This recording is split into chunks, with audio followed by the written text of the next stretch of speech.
por la demora. Salgo de una cirugía. Y bueno, cuando uno empieza a operar, sabe cuándo entra, pero no sabe cuándo termina, ¿no?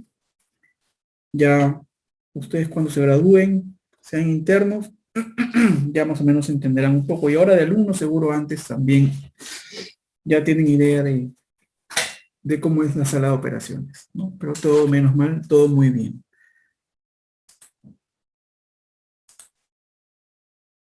Bueno, yo soy el doctor Julio Quiroz, soy traumatólogo, trabajo en el Hospital Carrión y en la Clínica San Judas Tadeo, ¿ya? Soy miembro de la Sociedad Peruana de Traumatología y de la Sociedad Mundial también de Traumatología, ¿ya?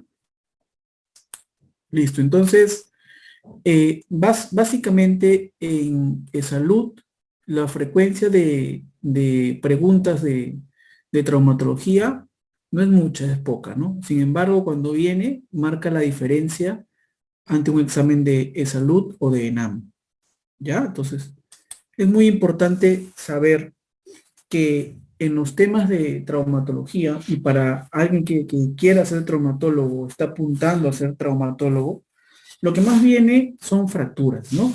Es lo que más viene preguntado y lo que en realidad más viene en la vida diaria, ¿no? Fracturas y luxación. Son las dos cosas que más vienen siempre preguntadas conjuntamente, ¿ya? Luego también tenemos mucho la ortopedia infantil. Siempre vienen las displasias de cadera, los niños que meten los pies al caminar, ¿no? O cuando te manda el pediatra y te dice, mi hijita tiene, viene pues la mano, mi hijita tiene un pliegue más que en la otra pierna, entonces ahí más o menos también tú vamos orientando al paciente, ¿no? Ya hablaremos en un ratito de esto, ¿no? Y también pues lesiones tumorales, lesiones del sistema nervioso periférico o también un poco de patología de columna que lo hemos clasificado y separado en temas de baja rentabilidad. Entonces, simplemente para ser prácticos, vamos a hablar en esta clase de temas de alta rentabilidad, ¿no? Fracturas y luxaciones a nivel general, de miembro superior, de miembro inferior, traumatología infantil y lesiones de partes blandas, ¿no? El síndrome del manguito rotador, gangliones, esguinces, ¿no? Lo que viene generalmente, tanto en el examen como pues en nuestra vida diaria. Y lo que no se ve tanto también en el examen, pues sistema nervioso periférico, tumores óseos. Y esto de columna vertebral en realidad es un tema muy trillado porque en la vida práctica quien opera columna aquí en el Perú es el neurocirujano. Nosotros como traumatólogos vamos a ver las desviaciones de columna, escoliosis, ¿no? O lordosis, o algún tipo de contractura muscular alrededor de la columna. Pero si es que el paciente tiene una hernia lumbar o dorsolumbar, quien se va a encargar del tratamiento quirúrgico es el neurocirujano, ¿ya? Aquí en el Perú, porque a nivel mundial quien se encarga sí, pues, es el ortopedista, el traumatólogo. ¿Ya? Depende de la escuela con que nosotros nos hayamos aprendido. Bueno, entonces, este es el temario más o menos de fracturas y luxaciones desde generalidades, mecanismo de lesión, tratamiento, las fases de consolidación que tiene que aprender, las complicaciones, tanto agudas y tardías, fracturas expuestas y desarrollo por segmentos de cada una de las fracturas, ¿ya? Entonces, por definición, como ustedes seguro saben, una fractura es igual a una rotura, ¿no? Rotura o ruptura, ¿no? Del hueso, ¿cierto? Esa es una fractura, se rompió el hueso. O algunos le dicen fisura, ¿no? También fisura. La fisura, a diferencia de la fractura, es que es una fractura incompleta, ¿no? Es, por ejemplo, si tienes un vidrio y se raja la luna, para nosotros ese rajar es una fisura, ¿ya? La fractura es completa, o sea, si acá está el hueso, ¿ya? Por ejemplo, ¿ya? O aquí está el hueso, en este caso, y yo tengo una rayita acá, ¿ya? Y solamente agarra una cortical y no las dos corticales, eso se llama fisura. También se le conoce, ¿no? Una rayita acá, ¿no? Cuando es unicortical, fisura. También se le conoce como fractura incompleta, ¿no? Porque no ha completado, pues, las dos corticales. ¿Ya? Esta es fractura, FX. Entonces, La fractura de por sí como definición viene a ser la interrupción de la continuidad ósea, ¿ya? Esa es la definición. Fractura se le conoce cuando son dos corticales y fisura es cuando es una cortical. También se llama fractura incompleta. Esta fractura puede ser cerrada o abierta. Cerrada es la más común, ¿no? Es cuando no hay lesión en las partes blandas. Y abierta es cuando hay una comunicación desde el hueso hacia el exterior, ¿ya? Se ve el hueso, sale sangre, ¿ya? Incluso a veces hay pérdida de hueso o incluso pérdida de piel. Y aún incluso a veces hay lesión nerviosa, a veces, ¿ya? Nerviosa. Entonces, esto de aquí, para tratar de fracturas abiertas, vamos a hablar, o fracturas expuestas, vamos a hablar en un tema aparte, ¿ya? Eh, Otra cosa importante también, que una característica sui generis de la fractura es la crepitación. La crepitación. La mayoría de fracturas crepitan. Cuando tú examinas al paciente y ves que tiene la deformidad, que vamos a ver ahorita, que es una clínica muy importante, aparte de esa deformidad o dolor o inflamación, se le añade la crepitación. Esta crepitación o crujido va a ser característica de una fractura. A diferencia de la luxación, que es la pérdida completa de la congruencia articular, o sea, esto es el famoso se salió de su sitio, ¿no? Como en esta radiografía, ¿no? Esta es una luxación de codo, ¿no? Es una luxación posterior de codo. Luxación posterior de codo. Aquí la articulación perdió la congruencia, ¿ya? Este es el húmero y este es el cúbito y el radio. Entonces en la articulación húmero-cubital ha perdido la congruencia. Esta es la luxación, ¿ya? Ahora, ¿qué duele más? La luxación. La luxación en la clínica importante es el dolor, un dolor desproporcionado, ¿ya? Que no calma y que calma cuando regresa a su sitio.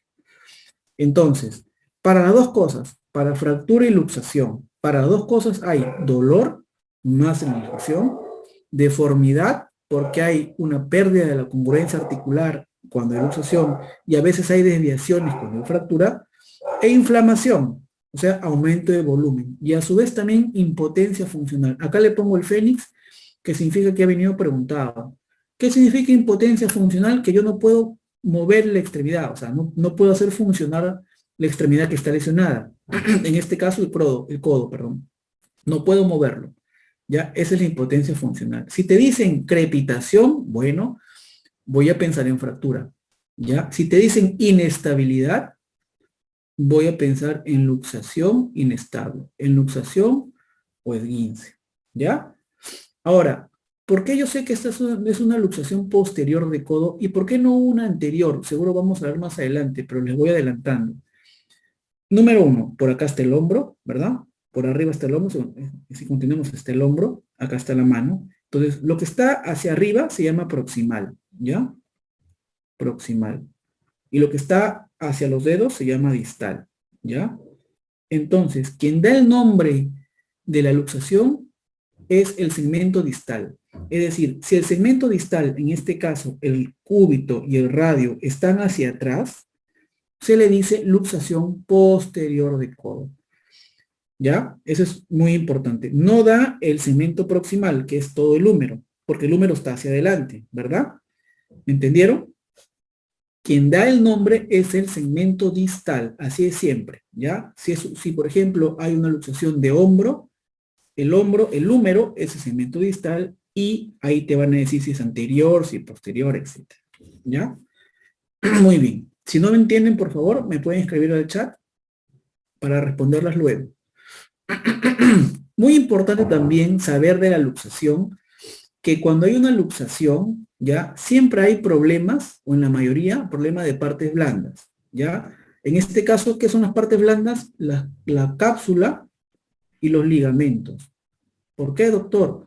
Aquí en la articulación húmero-cubital hay una cápsula articular, ¿ya? Cuando hay una incongruencia de la articulación, la cápsula y los ligamentos se distienden o se rompen. A la luxación se le considera como una urgencia, porque si no se reduce, primero que va a tener mucho dolor, un dolor importante, marcado, ¿ya? Y si no, pues si no se reduce muy rápidamente, en algunos segmentos pueden dar necrosis avascular, por ejemplo, ¿en dónde? En fémur, pongo una F, en húmero, en tobillo, a veces dan necrosis avasculares, ¿ya? Más de 6 horas da más riesgo de necrosis, ¿ya? O a veces pues pueden generar artrosis, ¿ya? Cuando esta luxación es más de una vez, se le llama luxación recidivante, recidiva, ¿ya? Y cuando esta luxación está más de 3 semanas, porque sí, es cierto, a veces hace poco tuve en la emergencia una señora que la habían visto en otro hospital, me llega a la emergencia y me duele el hombro, doctor. Veo pues yo un signo de la charretera, que ya hablaremos en un rato, pues es una luxación de hombro, ¿no? ¿Cuánto tiempo está así? 3 semanas. Hasta un mes, me dice. Y he estado con pastillas, pastillas y no puedo dormir porque me duele mucho.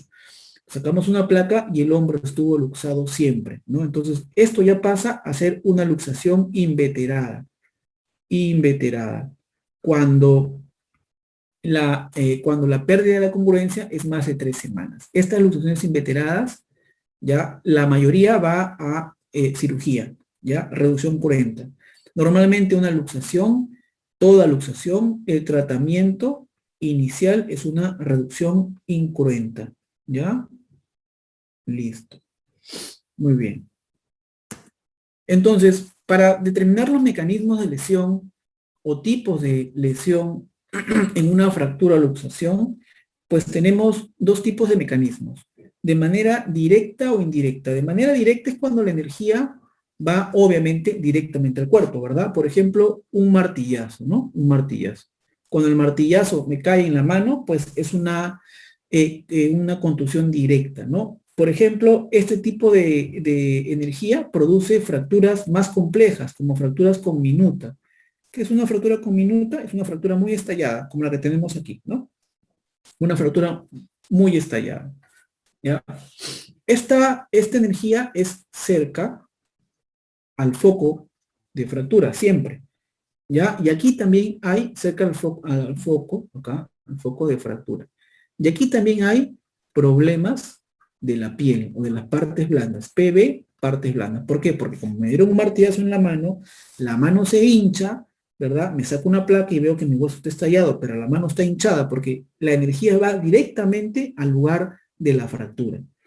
Sin embargo, a veces la energía está alejada del foco de fractura, ¿no? Esto es un mecanismo indirecto, alejada del foco de fractura. Por ejemplo, si yo me caigo sobre la palma de la mano, ya hay pacientes que vienen con fracturas de húmero proximal, fracturas de húmero proximal. Por ejemplo, esos pacientes patinadores, ¿no?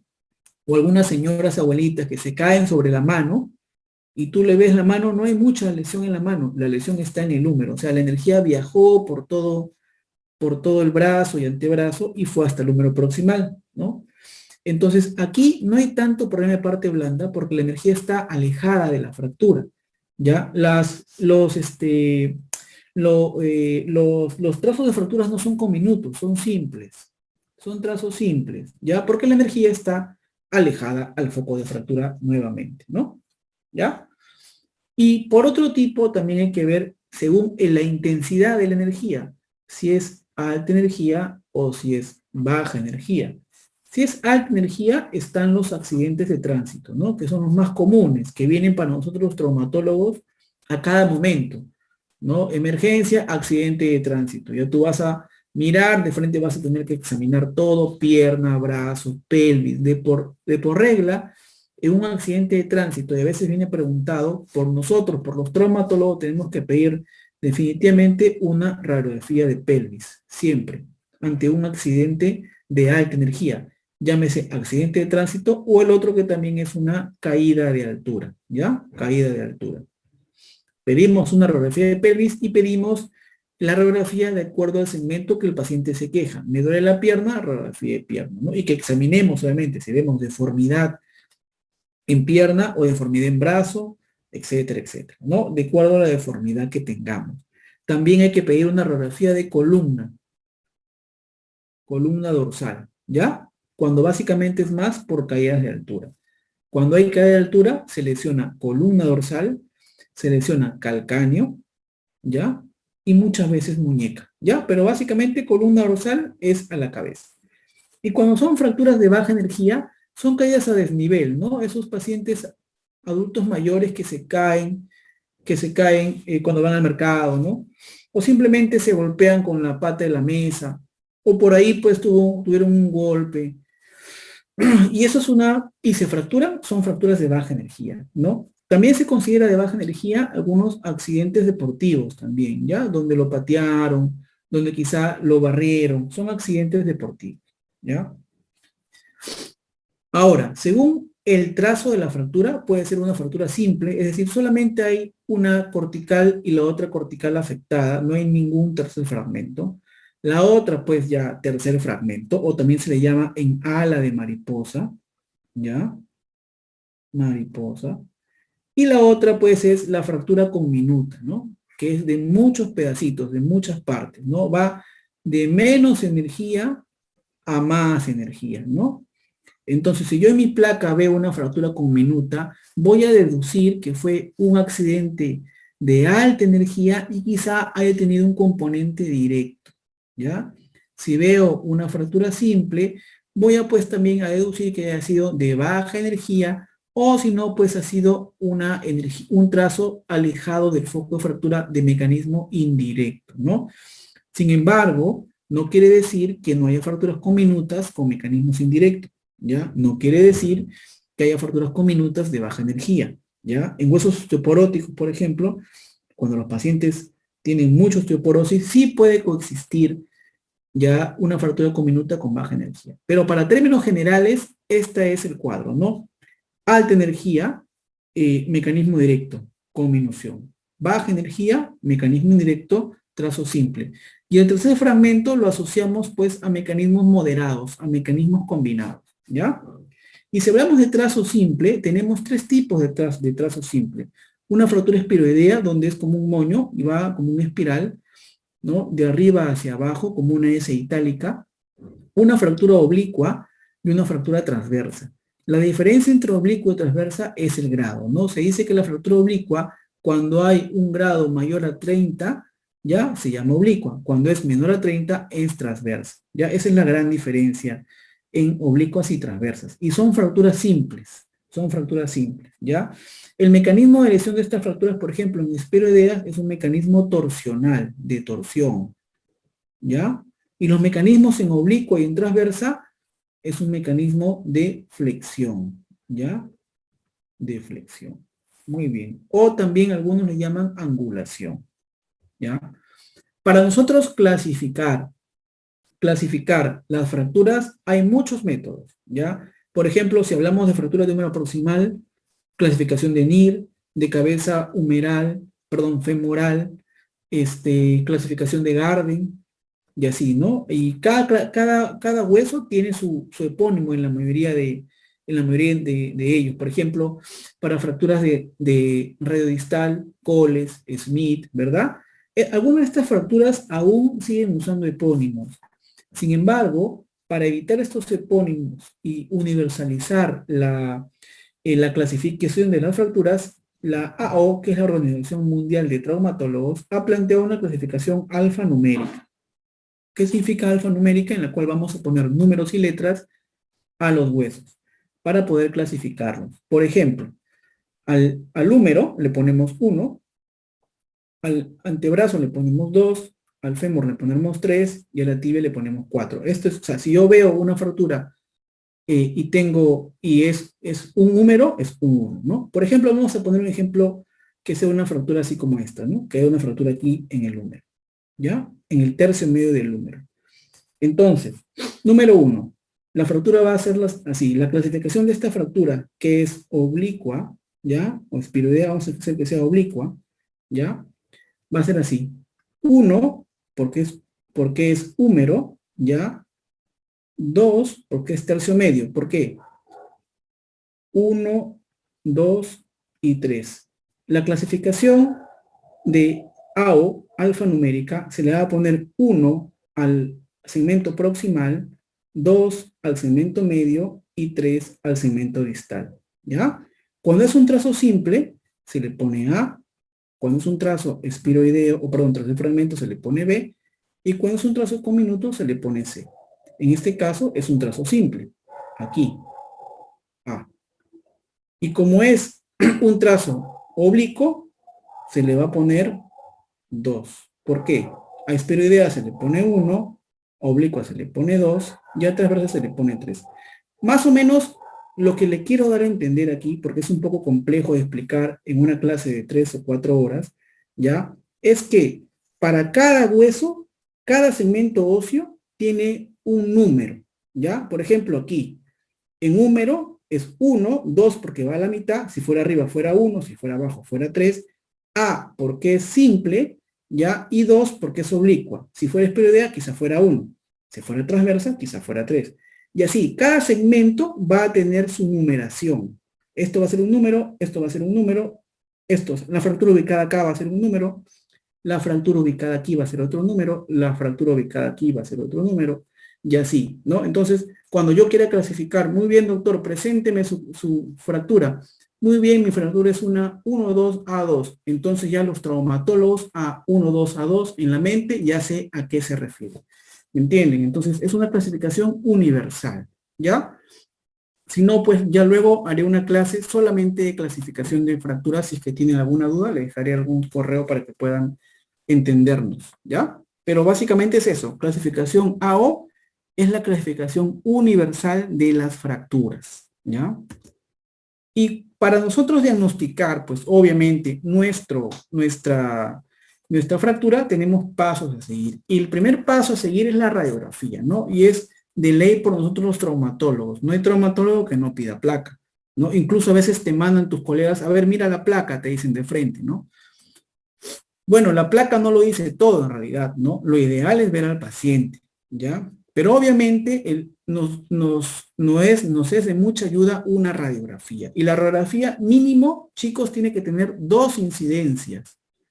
Dos incidencias. No pueden solamente mandarte con una incidencia, que esta es la anteroposterior, o solamente la lateral, que son las dos incidencias más comunes. Tienen mínimo que mandarte con las dos incidencias, ¿ya? Para nosotros poder evaluar bien la fractura, porque hay fracturas que se notan aquí en AP, o sea, anteroposterior, y que no se notan en lateral, y viceversa. A veces hace falta otras incidencias, como la oblicua, ¿no? Por ejemplo, un axial de rótula, ¿no? O incidencias que son más especiales. En segundo, sacamos una ecografía. La ecografía va a ser básicamente para ver problemas de partes blandas, gangliones, tendones, ¿no? O también ecografías musculoesqueléticas para ver por dentro de la articulación, si hay un derrame articular en la rodilla, por ejemplo, si hay un tendón roto o un ligamento roto, o si por ahí el menisco está lesionado, ¿no?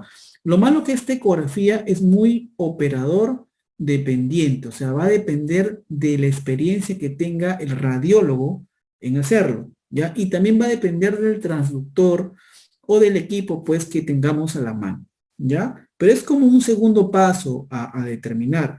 Si yo tengo, por ejemplo, una tendinitis de hombro, ¿ya? Lo que muchas veces se pide es una ecografía de hombro, ¿ya? Como tercero, tengo la tomografía. La tomografía es muchas veces importante para tratar de evaluar algunas fracturas articulares, ¿no? Fracturas que están cerca de la articulación. Por ejemplo, en esta rodilla, si yo tengo una fractura a este nivel, que este es el platillo tibial, ya es una fractura que está o que es articular. Entonces, si yo quiero saber si de verdad tomó la articulación, ya, saco una tomografía para ver todos los cortes, axial, coronal, sagital, ¿no? Y a su vez también pido una reconstrucción en 3D, como en este caso, ¿no? Para ver si es que hay otro tipo de lesión oculta que no la pueda ver en radiografía, ¿ya? Entonces la tomografía sin contraste, ¿ya? Sin contraste, es básicamente para nosotros los traumatólogos importantes para ver hueso, ¿ya? Hueso. Y básicamente, más que nada, fracturas articulares, ¿ya? Si también quiero ver componente tumoral óseo, también es muy importante la tomografía, pero con contraste. Si yo voy a pedir con contraste, va a ser para descartar un cáncer, ¿no? Un cáncer óseo, ¿ya? Listo. Luego viene la resonancia magnética. La resonancia magnética es muy importante para revalorar mis lesiones de partes blandas. Por ejemplo, lesiones meniscales, como en este caso la flecha amarilla, acá se nota una lesión del cuerno posterior del menisco interno, ¿ya? O por ahí también para ver un derrame articular, para ver fracturas ocultas también, para ver contusiones óseas, para ver desgarro del ligamento cruzado anterior, desgarro cruzado posterior, menisco nuevamente, o algún tipo de problema, más que nada de partes blandas, ¿no? Pero también sin dejar de lado asociado a algunas lesiones óseas también, ¿ya? La resonancia magnética es muy importante como planificación de fractura, al igual, al igual que la tomografía.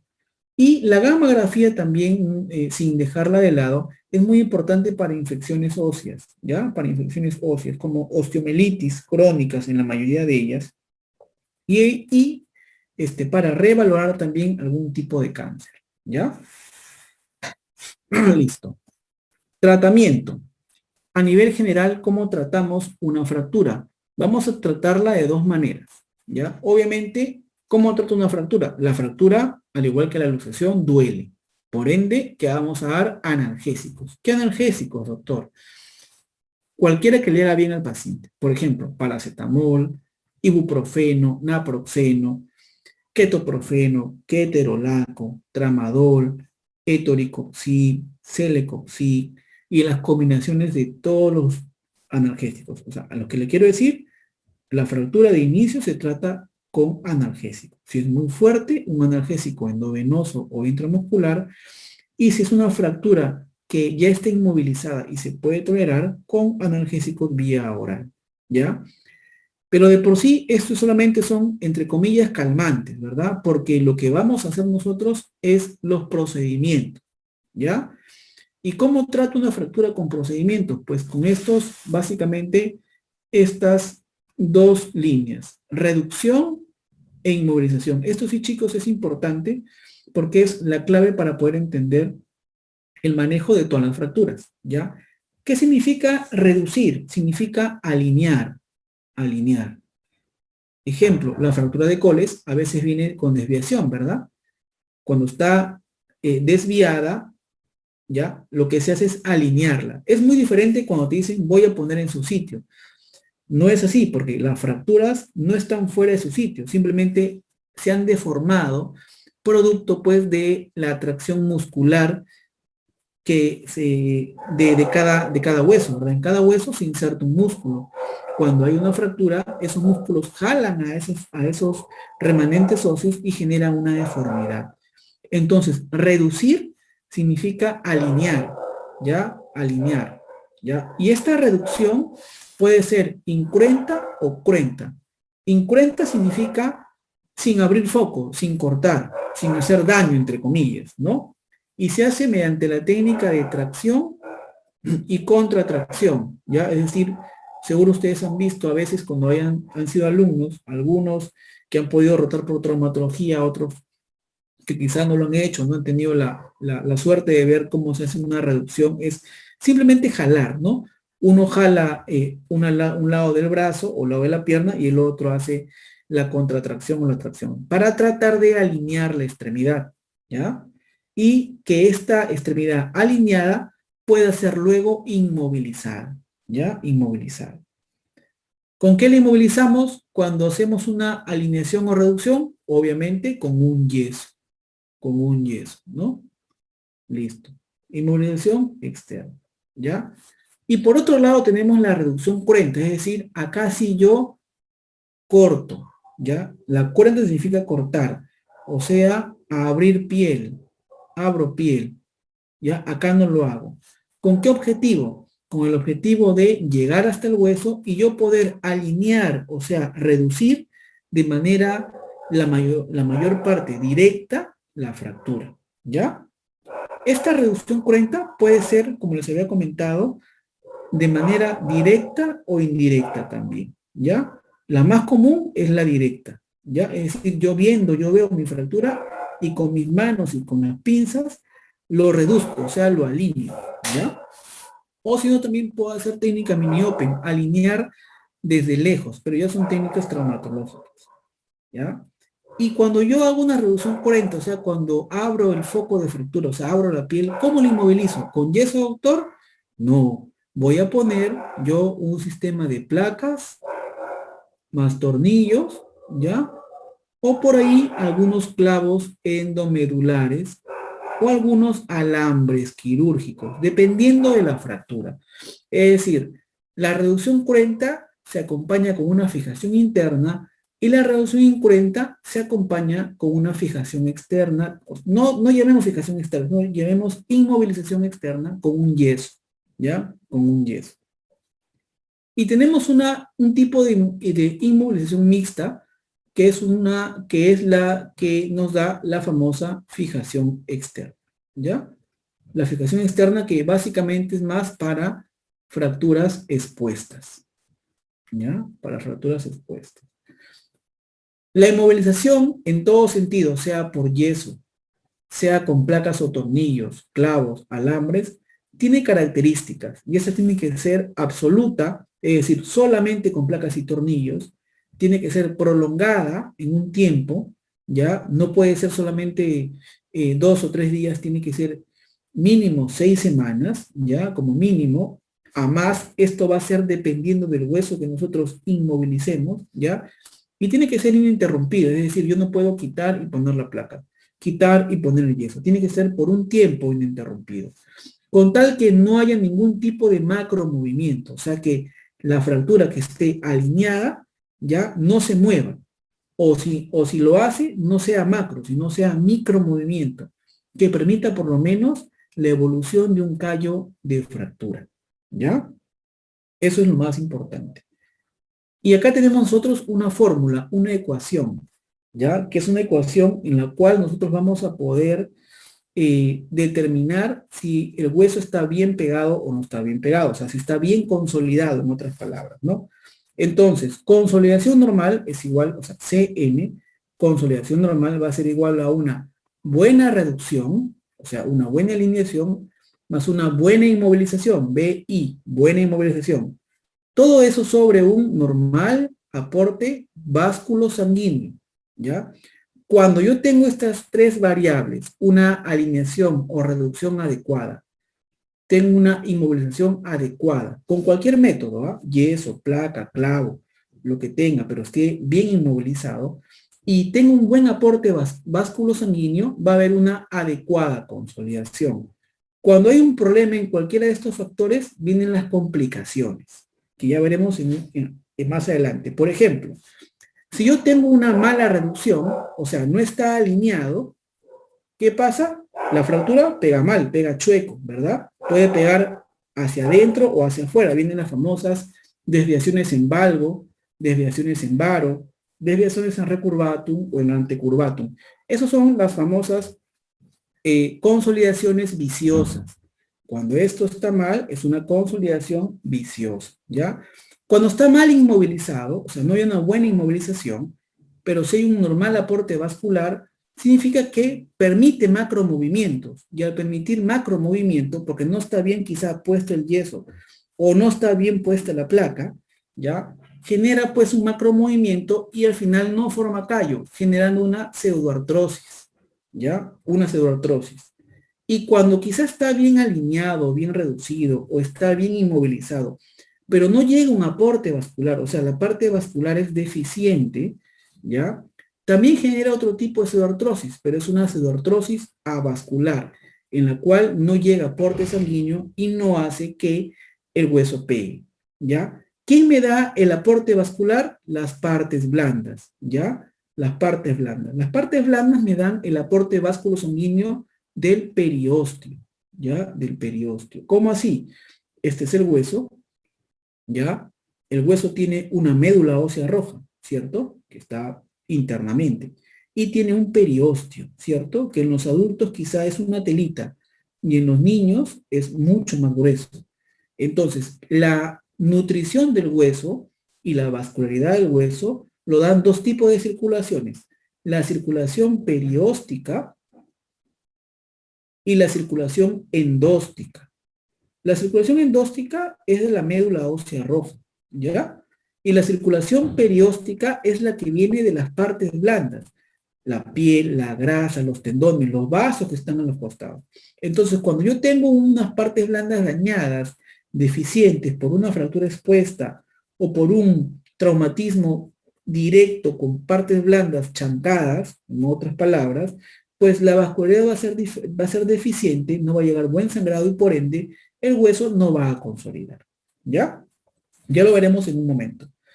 Y esta tercera palabra que se llama estabilidad, ¿ya? Hay que tener mucho cuidado con esta palabra, porque a veces cuando tenemos examen, ¿ya? Y en las preguntas vienen, bueno, hay que estabilizarlo, y lo toman como igual, como inmovilizar, igual que estabilizar.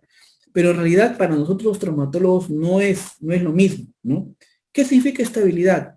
Significa significa que hay una capacidad de mantener una reducción adecuada con la inmovilización que yo le he dado. O sea, cuando yo reduzco, por ejemplo, ¿no? Voy a mejor escribirlo, ¿ya? Es una capacidad de mantener la reducción, o sea, la reducción adecuada con la inmovilización, con la inmovilización que yo he escogido. Por ejemplo, si yo, nuevamente, el ejemplo de la fractura de coles, que ya veremos en un rato, que es la fractura de muñeca, o una fractura de tibia, yo la reduzco, o sea, la alineo y le pongo un yeso. Si pasado el tiempo, 2 semanas, 3 semanas, lo vuelvo a ver al paciente y sigue igualita la reducción, o sea, no se ha movido, significa que esa fractura es estable. Pero si el paciente viene a los 5 días, vemos una placa y obviamente, o nuevamente, perdón, se ha vuelto a desplazar, significa que es inestable, ¿ya? O sea, si no mantiene la capacidad de mantenerse alineada, o sea, sin mover, sin desplazarse, durante un tiempo, con esa inmovilización, sea placa, clavo, o si es externa, sea un yeso, con ese tipo de inmovilización que yo he escogido, si no es capaz de hacer eso, la fractura, obviamente, no es estable, es inestable, ¿ya? Ese es el concepto de estabilidad para nosotros, ¿ya? Es diferente a inmovilización, pero cuidado, como les digo, a veces en las preguntas, ¿ya? Eh, dicen o dan a entender que la inmovilización es igual a estabilidad. Vamos a inmovilizarlo, vamos a estabilizarlo, te dicen algunos. Cuando te hablan así, hay que tramarlo de la misma manera. ¿Ya? Eso seguro lo veremos en las preguntas cuando hagamos alguna fase de ellas.